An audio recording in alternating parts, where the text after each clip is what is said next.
সাথী। সাথী এই শব্দটির ব্যাখ্যা কে কিভাবে করে?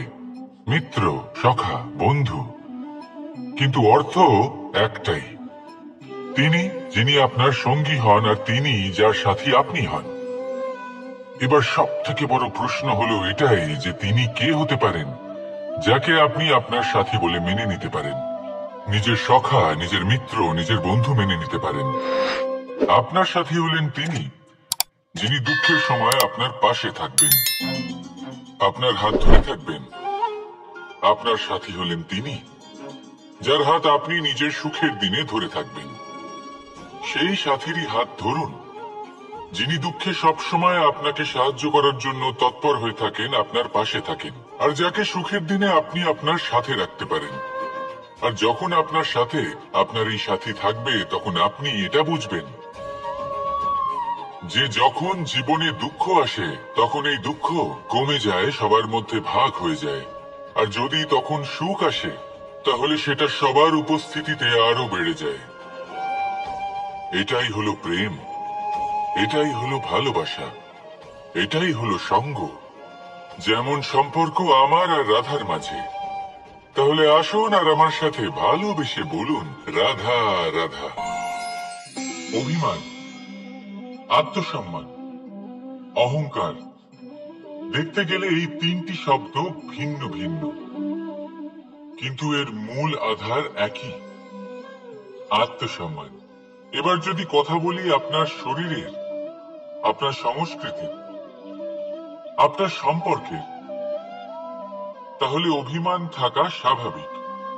এবার যদি কথা বলি আপনার ব্যক্তিত্ব নিয়ে, আপনার আদর্শ নিয়ে, আপনার বিচারধারা নিয়ে, তাহলে আত্মসম্মান হলো একটা গুণ।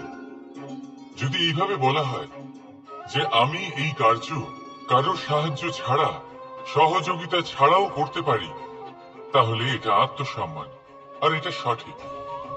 যদি এভাবে বলা হয় যে আমি এই কার্য কারোর সাহায্য ছাড়াই বা কারোর সহযোগিতা ছাড়াই করে ফেলেছি, তাহলে এটা অভিমান, এটাও সঠিক। কিন্তু এই কার্য শুধুমাত্র আমিই করতে পারি আর কেউ নয়, এটা অহংকার।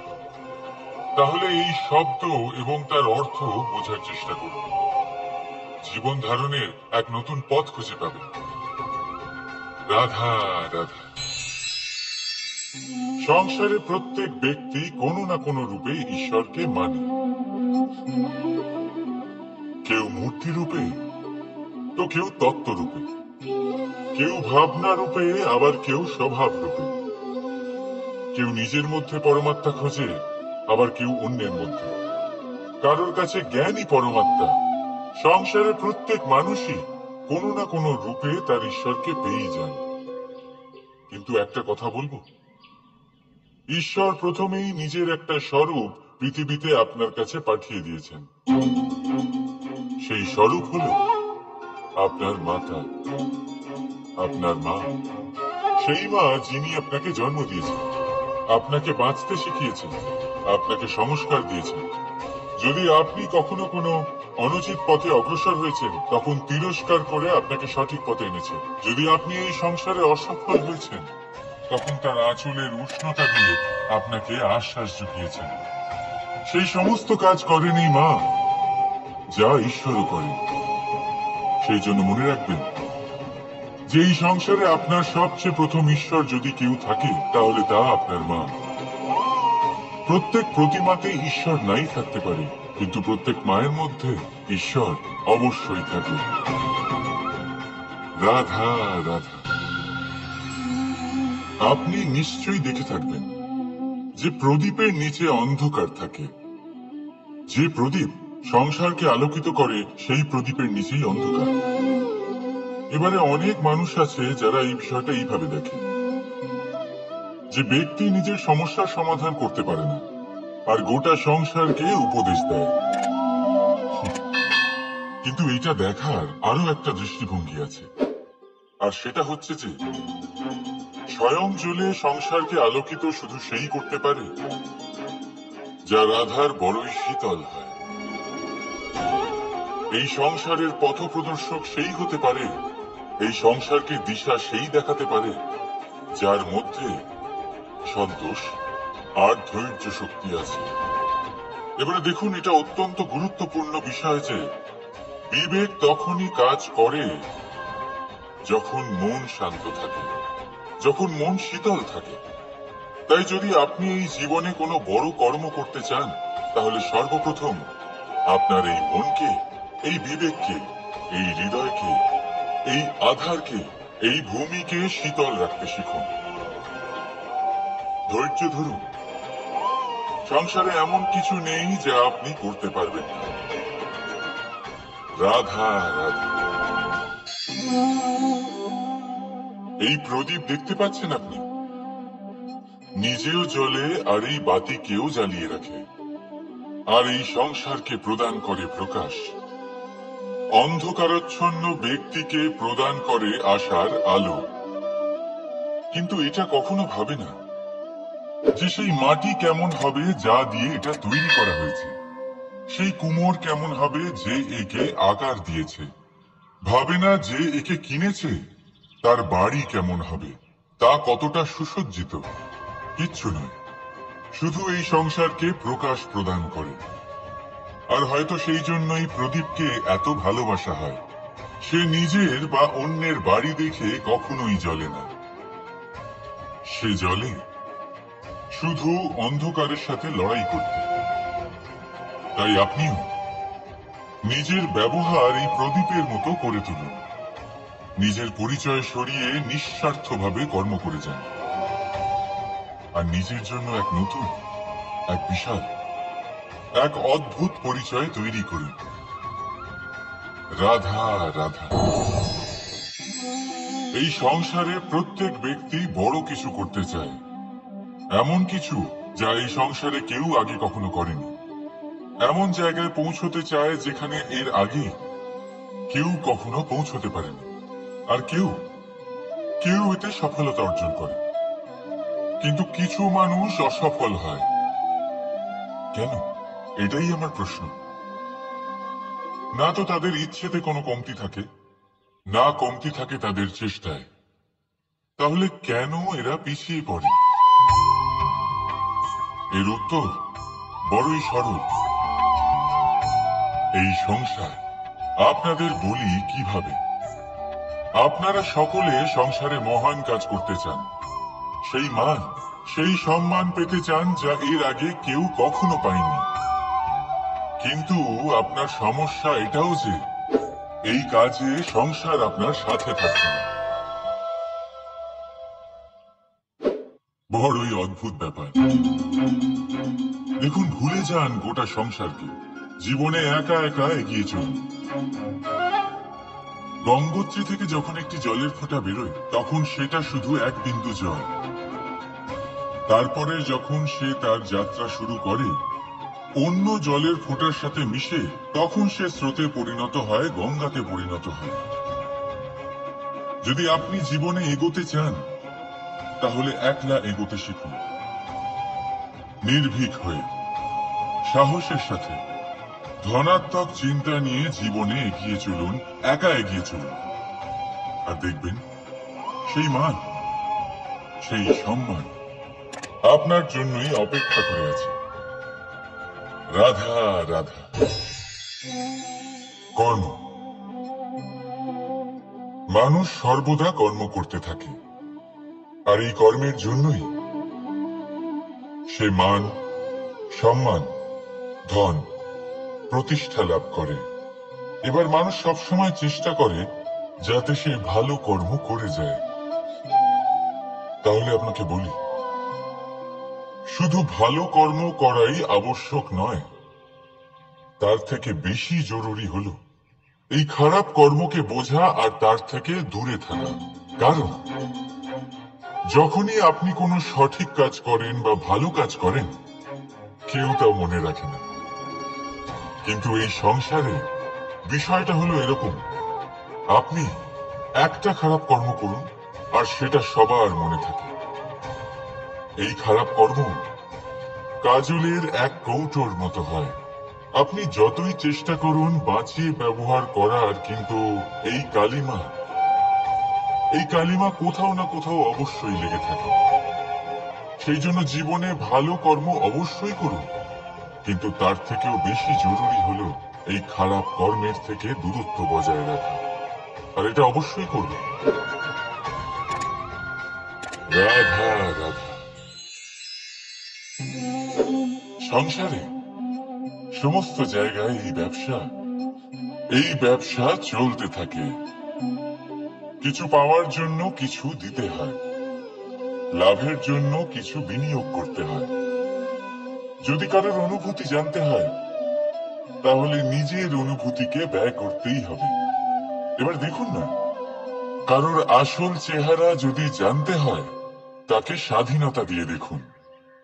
যদি কারোর মনের শুদ্ধতা জানতে হয়, তাহলে তাকে ঋণ দিন।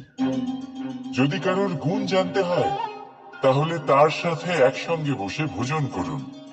যদি কারোর ধৈর্যের পরীক্ষা নিতে হয়, তাহলে তাকে তার প্রিয় কাজ করতে বারণ করে দেখুন। যদি কারোর ভালো দিক জানতে হয়, তাহলে তার থেকে পরামর্শ নিয়ে দেখুন। এক অনুভূতির বদলে অন্য এক অনুভূতি বিনিময় করতে হয়। কিন্তু এই সংসারে একটাই এমন অনুভূতি আছে, যেটা দেখার জন্য, যেটা পাওয়ার জন্য আপনাকেও ঠিক সেই অনুভূতিটাই দিতে হবে।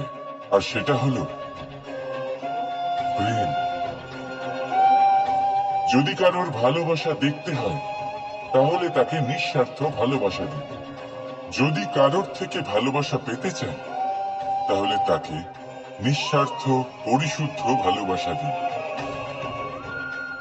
রাধা রাধা। কথায় আছে, সময়ের পূর্বে আর ভাগ্যের বেশি কেউ কিছুই পায় না। এবার এর মানে কি এটাই যে আপনি শুধুমাত্র সময়ের অপেক্ষা করবেন, সবকিছু নিজের ভাগ্যের ওপর আর কপালের ওপরে ছেড়ে দেবেন, নিজে কিছুই করবেন না? যদি আপনি এরকম করেন, তাহলে আপনি একটা বস্তু অবশ্যই পাবেন: নিরাশা, অসফলতা। এবারে আপনি বলবেন, যদি সবকিছুই ভাগ্য আর সময়ের উপরে নির্ভরশীল হয়, তাহলে আমরা কি বা করতে পারি?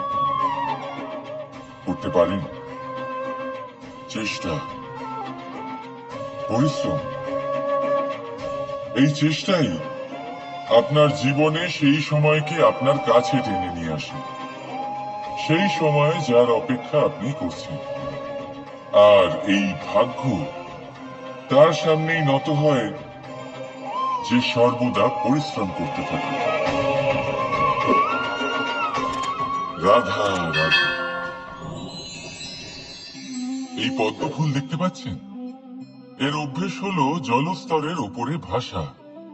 সেই জন্য জলাশয়ের জলস্তর যখন বৃদ্ধি পায়, এই যে ফুলের কাণ্ড দেখছেন, সেটাও বাড়তে থাকে, যাতে এই ফুল জলস্তরের উপরে থাকে। কিন্তু যখন সেই জলাশয়ের জলস্তর নামতে থাকে, সেই কাণ্ড নিজেকে ছোট করতে পারে না, আর এই ফুল নিজের ভারে নিজেই ভেঙে পড়ে। এবার এটা আমাদের সাথেও হয়। সময়ের সাথে আমরা জীবনে যত সাফল্য পাই, আমাদের জীবনের স্তর বাড়তে থাকে। আর যখন আমাদের সংস্থান কমতে থাকে, আমরা সেই জীবন স্তর ছাড়তে পারি না, আর শেষ পর্যন্ত সেই জীবন স্তরের কারণেই ভারাক্রান্ত হয়ে শেষ হয়ে যায়। সেই জন্য যদি কিছু রাখতে হয়, তাহলে তা হলো দৃষ্টিভঙ্গি। সাধারণভাবে জীবন যাপন করতে শিখুন। সময়ের চক্রও আপনাকে মাত দিতে পারবে না। রাধা রাধা।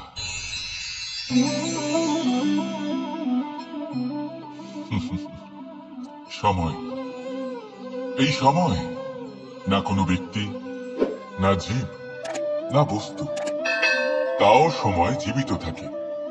এই সময়ে না জল, না অগ্নি, আর না বায়ু, কিন্তু তাও আমাদের জীবনের আধার এই সময়।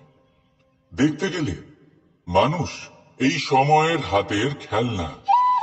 কখনো আমাদের সময় ভালো হয়, আবার কখনো খারাপ। কেউ সময় আসার প্রতীক্ষা করে, আবার কেউ সময় যাওয়ার প্রতীক্ষা করে। কিন্তু এই সময় কারোর হাতে ধরা দেয় না। এই সময় যা কেউ দেখতে পায় না, এটা সবাইকে সবকিছু দেখিয়ে যায়। দেখিয়ে যায় যে আপন কে আর পর কে, আমাদের শুভাকাঙ্ক্ষীকে আর ক্ষতি কে চায়, আমাদের মিত্রকে আর আমাদের শত্রুকে।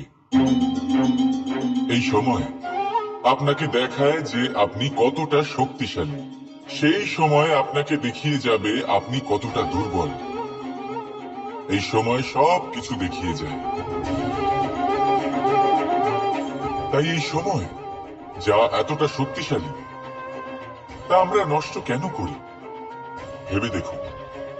এবারে উঠুন আর এই সময়ের সম্পূর্ণ ব্যবহার করুন, এই সময়ের সদ্ব্যবহার করুন। কারণ এই সময়কে ব্যবহার করাটাই আপনার হাতে রয়েছে, আর কিচ্ছু না। আর এই সময় একবার বয়ে গেলে তখন যাই করুন না কেন কখনো ফেরত আসবে না। সময়ের সদ্ব্যবহার করুন আর সবার মধ্যে আনন্দ ছড়ান। আর আসুন আমার সাথে ভালোবেসে বলুন, রাধা রাধা।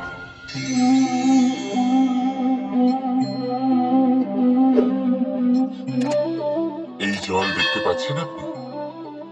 এটা খোলা জল, এতে ময়লা মিশে আছে। কিন্তু যদি আপনি এটা কিছুক্ষণ এমনি ফেলে রাখেন, তাহলে দেখবেন এই ময়লা আপনা থেকেই নিচে থিতিয়ে পড়বে। কিন্তু এই পাত্রটা নাড়াতে থাকলে এমনটা হবে না। শান্ত ছেড়ে দেবেন, তবেই এই ময়লা নিজেই নিচে চলে যাবে।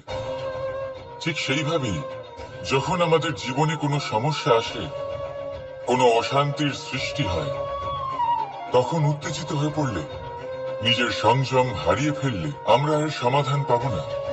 শান্ত থাকলে তখনই সমস্যার সমাধান পাব। তাই মনে রাখবেন, ধৈর্য আর সংযম দ্বারা শান্ত মনে বিচার করলে যত বড়ই সমস্যা হোক না কেন তার সমাধান আপনি অবশ্যই পাবেন। কারণ অশান্তির সমাধান শুধুমাত্র শান্তি। তোমাদের যদি এই ভিডিওটা ভালো লাগে থাকে তাহলে অবশ্যই একটা লাইক করে দাও, আর এইরকম ভিডিও পেতে গেলে আমাদের সাথে থাকো।